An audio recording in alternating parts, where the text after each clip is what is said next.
Hello everybody, welcome to Tokyo. This is Yokoku. This is where they remember the Tokyo firebombing and the Great Kanto earthquake of 1923. This is sort of where people come during anniversaries of these disasters.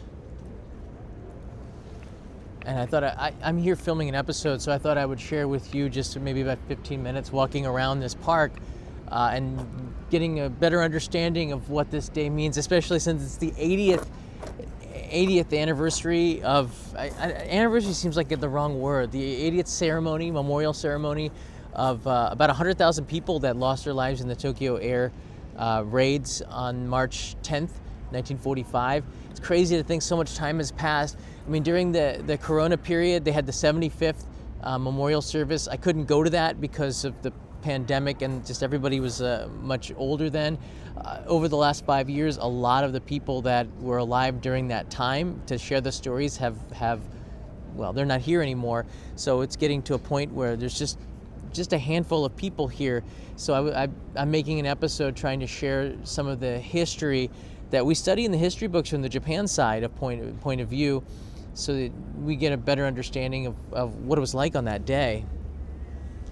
The episode I'm making for the main channel, it should come up this month in March, and I also took a guided tour of some of the burned areas, the relics, I guess you could say, from World War II, and from that bombing. There's still a lot of burn marks and I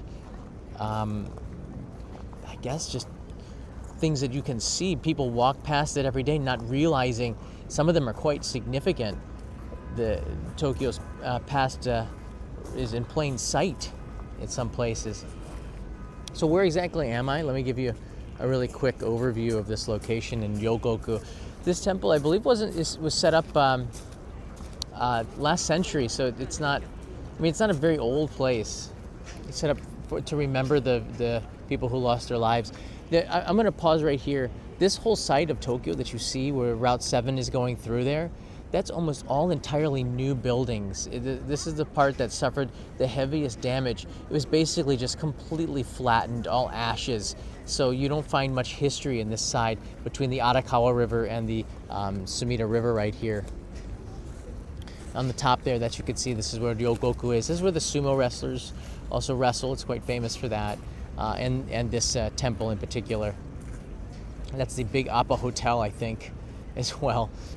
It's actually a very pretty place to walk around with a garden. There's some cherry blossoms here, some early bloomers as well. We'll go see if we can go take a look at it right there. Yokoamicho Park is what it's called. Yokoamicho Park. I saw some foreigners come here by rent a bicycle. They're walking around, and not a lot of other people here, but you could see the news media is finding people who do share their stories from, I mean, this is the city's past, share their firsthand stories or stories of their fathers, or a lot of the people now that are alive were under the age of what is it, like 16? So they were quite young when it happened. So those that were adults, most of them have left us sadly. But I was able to interview someone who is now 95 years old.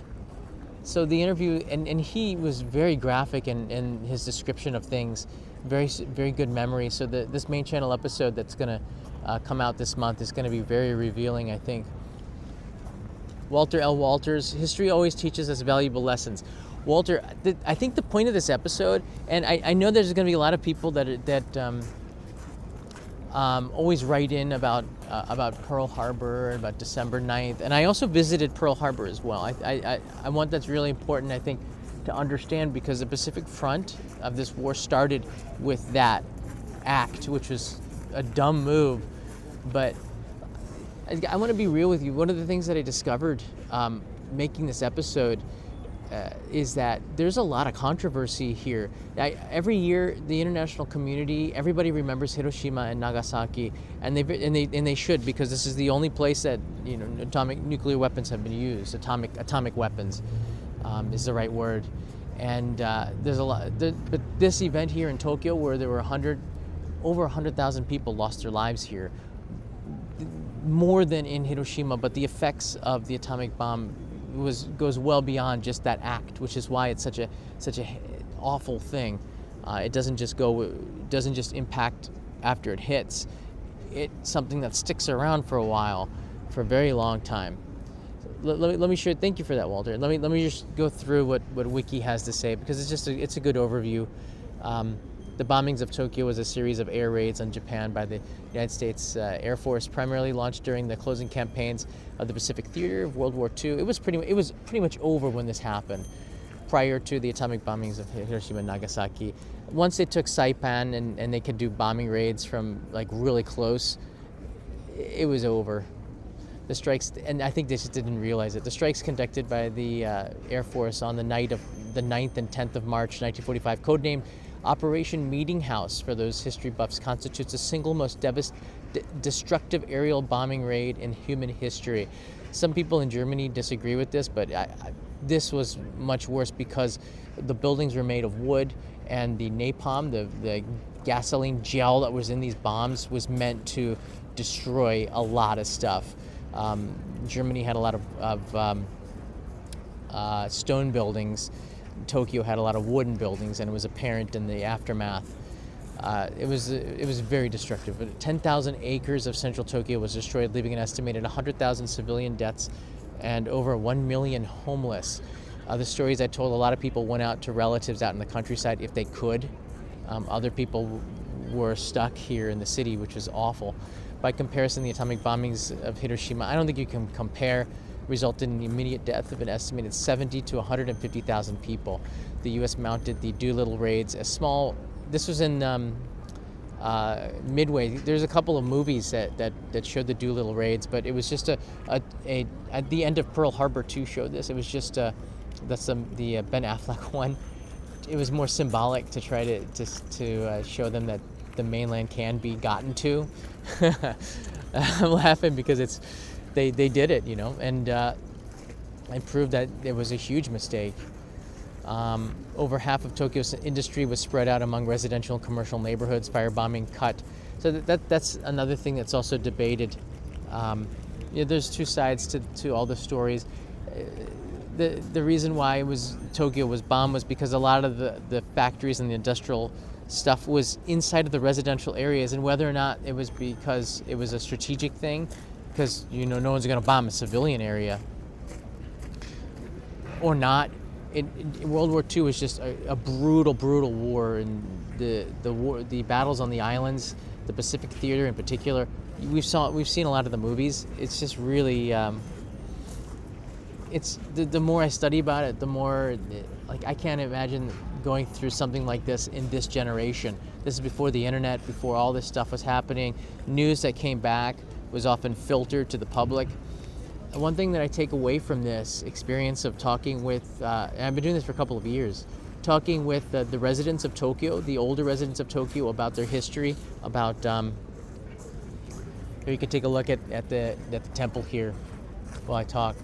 Is that there's the people of Japan, and this comes from the people that I talked to, they really had no idea what was going on. Everything that was happening outside in the world in the 1940s, 41, 42, during the war, was so filtered.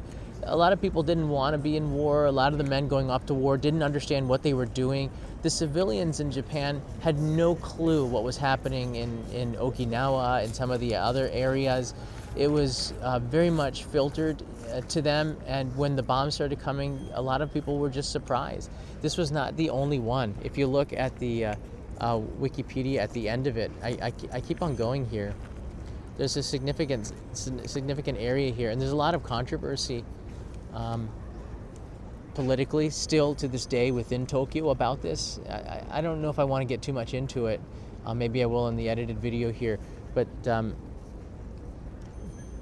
this one also shows there were a lot of other bombings of Tokyo once Saipan and closer islands to Japan were taken by the American Air Force. They were able to get those B-29s really close into the area, including on July 20th, 1945, when a pumpkin bomb, the same ballistics as the Fat Man nuclear bomb, the atomic bomb, was dropped in overcast but missed the Imperial Palace. Imagine.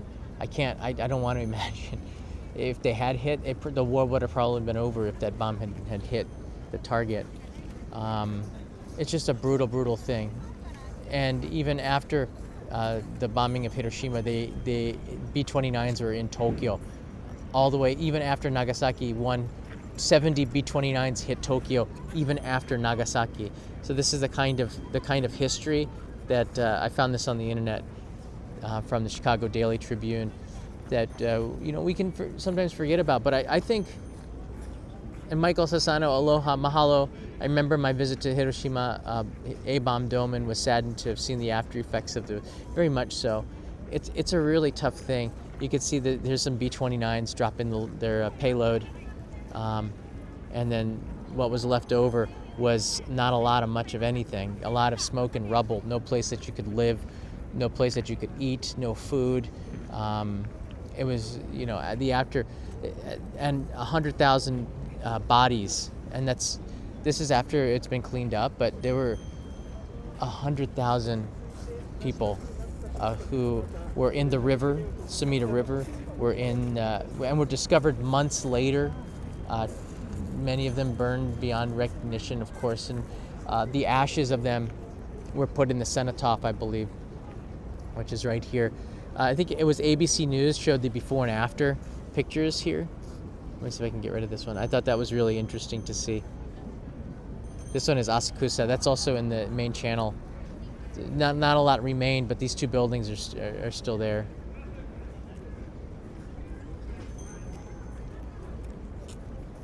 Yeah, the firebombing was just devastating.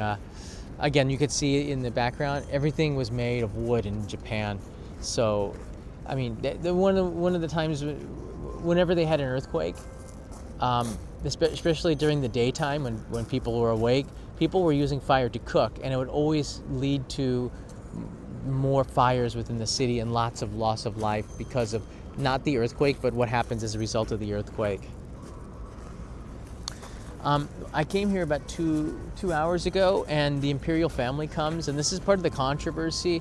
Of course, the Emperor of Japan probably, I don't know how much power he had to do anything with regards with the war. It seemed like the military industrial complex, so to speak, had taken over things here in Japan. The citizens, the residents of Tokyo really were powerless. And a lot of people said that the emperor was powerless as well. There's a lot of debate on this. It's still going to go on that's for the historians to talk about. But I can tell you with the residents and some of the old timers that I talked to, there's still a lot of resentment in the way this shouldn't have happened. It could have been avoided. I mean, I hear the same things over and over again from people, and not enough has been done in the years following to make up for the massive loss that happened here. And this is maybe my fourth time coming to this event over the years. I couldn't come to the 75th one, but the 80th one I'm here, and I saw some people that I saw at the last one, so got to say hi. The people that I interviewed for the episode are just too old to make it out now. Family members can come here, make an appointment to go inside of the cenotaph, which is where the ashes are, and they're now waiting to go into there, and they're led in there by somebody. There's the media interviewing people. The whole reason why I'm doing this episode, you can see people going in and coming out as they go inside to pay their respects to family members.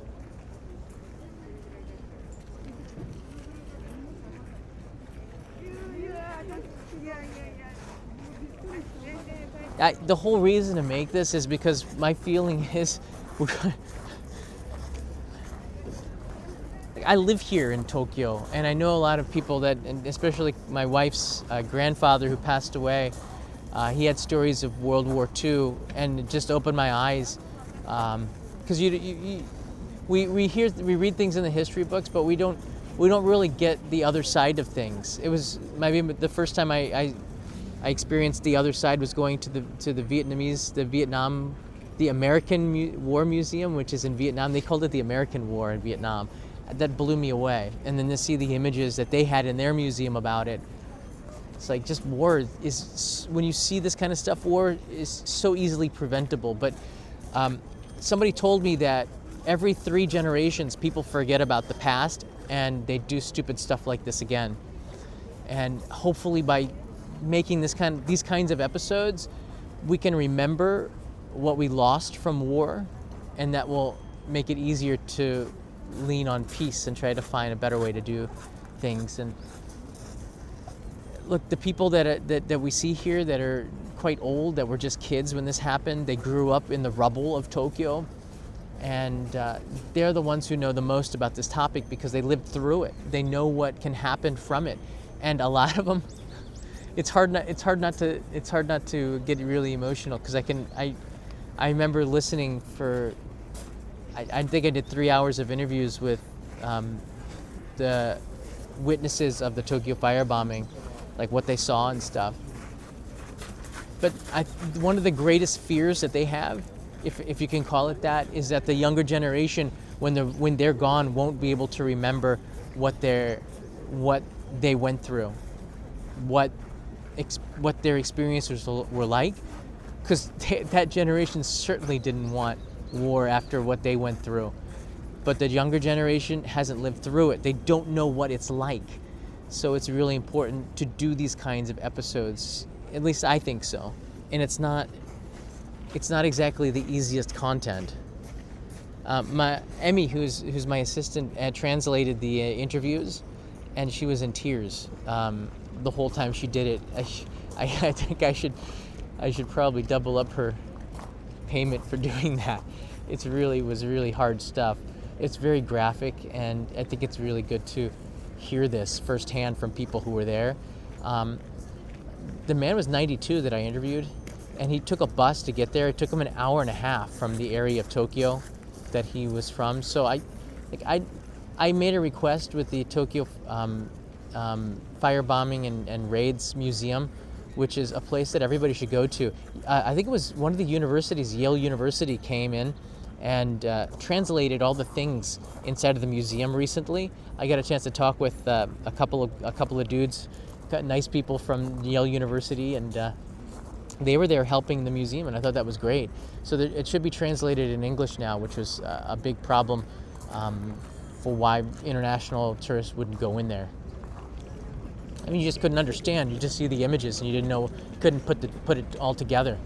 But now, with English language there, I think it's really good. The thing is, though, the city is not providing for the museum at all, and that is another sore point of it. And I really hope that you guys can manage to find some time to go to there, because look at this tree; it's so beautiful.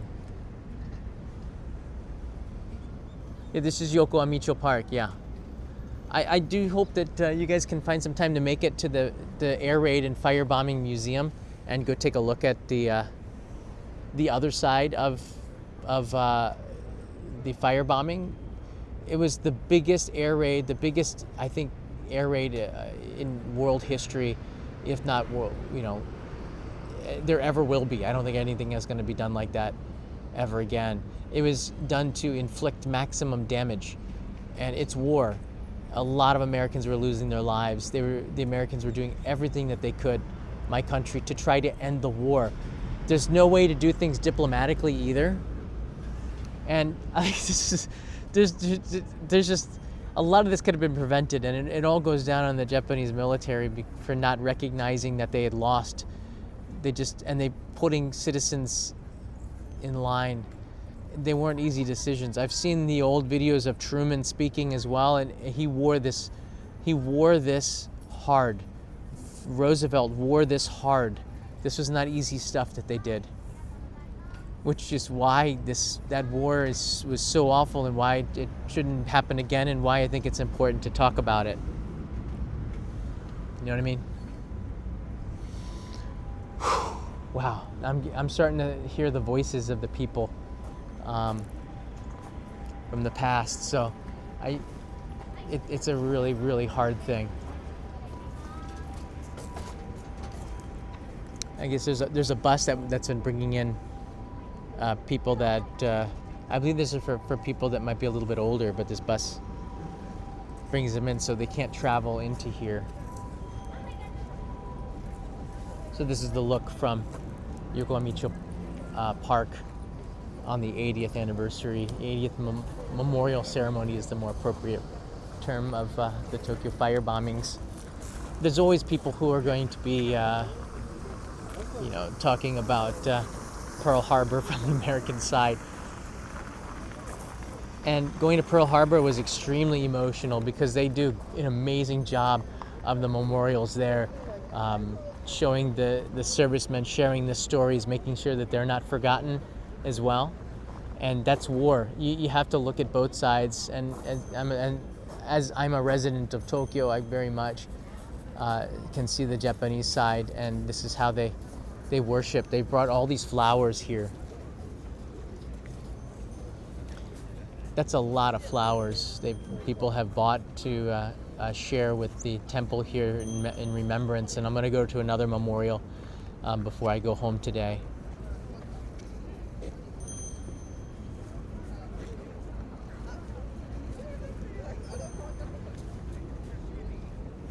Thank you, Carrie. The thing that I think, I don't know, is a head scratcher is like Hiroshima and Nagasaki are, in particular Hiroshima. A lot of Nagasaki goes sometimes forgotten as well. A lot of people don't remember the firebombing of, 100,000 people, I can't even imagine, lost their lives in that air raid, and it's not something that's talked about much outside, but when we talk about Hiroshima, that is remembered. A similar amount of lives were lost, but that's one is very remembered because of the impact and the type of weaponry that was used, and the fact that they're still around. And if you do talk to the people who suffered through this, lived through this, it changes your perspective on a lot of things. It changes your perspective of life. Yeah, Ukraine is going through it too, and I absolutely hope that they can find a way to just stop it. Whatever it takes. It's such a hard thing.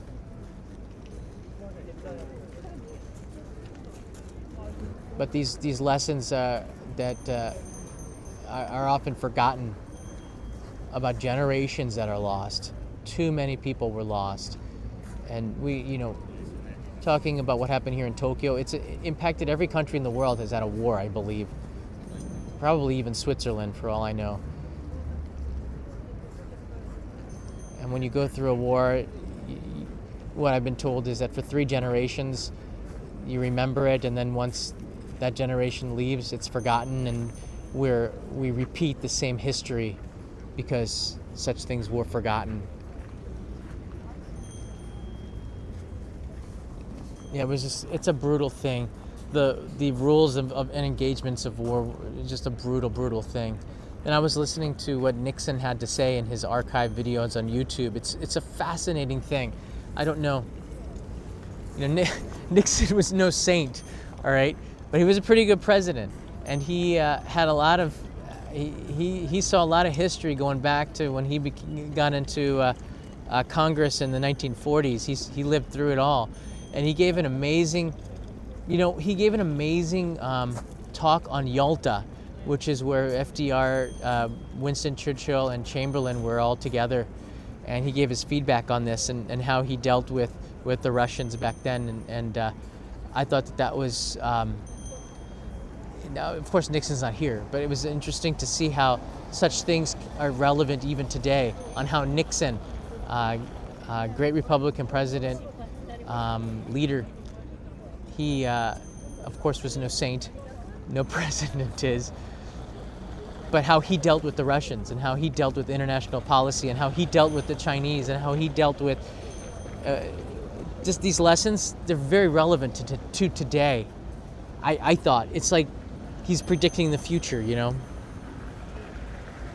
So if you get a chance, do take a look at the Nixon library of interviews that he did in hindsight after his presidency. It's fascinating because he left a disgraced president, being impeached. Probably should have maybe even have been convicted for the stuff that he did, but it pales in comparison to the way politics goes today, as far as we know. All right, everybody, that's all I wanted to share with you today. These are just my takes and my opinions, and I could be wrong. I'm sure I'm going to get feedback on it, but the more I research this, the more I learn about it, the more I can share these stories with you after confirming them, verifying them. And I'm working with the Museum of Air Raids, Air Bomb, and it's such a long name, Air Bomb and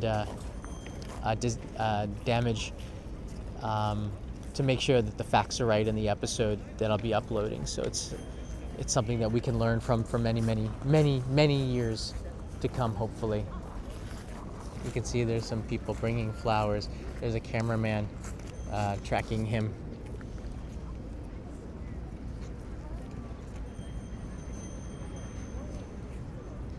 Trying very, very hard to protect the memory of those that lived through that firebombing here in Japan. He looks like he's in his 90s as well, so probably was a kid when it all happened 80 years ago. It's crazy. 80 years ago, this place was just, Tokyo was a mess, and now we got like 20-30 million tourists are coming to Tokyo. This city was completely different 80 years ago, and I think those that are coming to visit, just like with Germany and other places that I visited in my own travels, to understand the past, the history. When you do know that, you do study it, it really does make a difference in your experience traveling there. Inside here, the last thing I wanted to say here is the memorial for the 1923 Kanto earthquake, I believe. And this is also a place where they brought the ashes and the bodies following that. There were a lot of people who died in the 1923 Kanto earthquake, and this is where they're remembered inside of here. A lot of victims from that. Earthquakes scare the crap out of me. I've been in some really powerful ones. You are not in control when they hit. You don't know what's going to happen. Your world is just like collapsing in on you when that does happen. And I can't imagine 1923, the building's not up to standard for that we have today.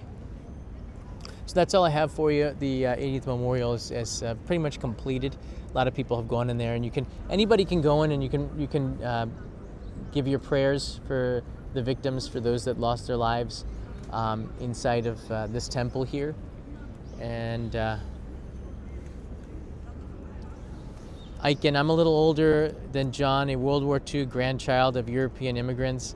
Yeah, my grandfather fought in World War II in the European front. He died when I was 10 years old. I don't remember. I know he didn't really talk about it, but when I think back upon it, and he still had his military buzz cut till the end, I don't think he wanted to talk about the stuff that he saw and happened down there. I know he got a Purple Heart. He was injured in battle, but it's not something that they talked about. They came home, went to work, started families. All you want, if you go through a war, all you want is peace. All you want, it's not worth it. You have to find a solution that doesn't kill innocent people. All those lives, all those mothers who lost their sons, and sons who lost their moms, and daughters who lost their dads, and people who still had a lot more to say and do. My uncle died in World War II flying in the U.S. Air Force over what is now Indonesia. Gosh, that was such a brutal front, the Pacific Front. Family members, and they shared stories, and my gosh, I heard a lot of stories. It's a quiet park today. There's the cenotaph where family members can reserve a time to go in and pay their respects to the ashes in there. All right, everybody. It's a tough day. It's a tough day. This is a tough episode to work on. I've been editing it for quite a while, and I'm getting closer to the end, so I think by the end of March it'll be up. I also got a couple of episodes on technology finally, and maybe I'll get back to some food on the main channel. But I'm focusing more on the main channel than I am on the live streams. But one big thing to note is that I will be taking you to Nagasaki with me next week. So get ready to go down to Kyushu. Thanks for subscribing and following the channel, and thanks so much for all the really kind words and the support. This, in particular, this day is a really tough one. Tomorrow is the anniversary, and I might talk a little bit about earthquakes tomorrow. It's just a time where you should remember what happened in the past so it doesn't repeat itself. Here's a group of guys who've come in here to remember family members, I think. It's almost impossible for me not to erase the voices that I've heard from this episode and so many. I'm going to Nagasaki, of course, to film on the atomic bombing and the hibakusha. I'll be meeting, I think, 3 of them. We've set up appointments through the museum there to talk with them and get their stories. For the same reason I'm making this episode, there's just not enough time. There's not any more time to talk with people and get their stories on a place that I've called home for more than half my life. I gotta do it. So I'm looking forward to it, and I'm not looking forward to it, but I'm looking forward to it. You know what I mean? It's a hard one. I'm looking forward to it, but I'm not looking forward to it. Right now I'm suffering big time with pollen in my eyes. The hay fever is off the charts. I can't sleep well at night right now, and usually about 2 weeks of torture. And right now my eyes are burning from the pollen. So that's not helping on a day like this. There's some things here. I didn't know about this. This is burned relics and things from, is it from the earthquake, or is it from a burnt printing machine? It's like this is stuff from the firebombing here on display. I didn't know about this. Massive melted nails. Wow.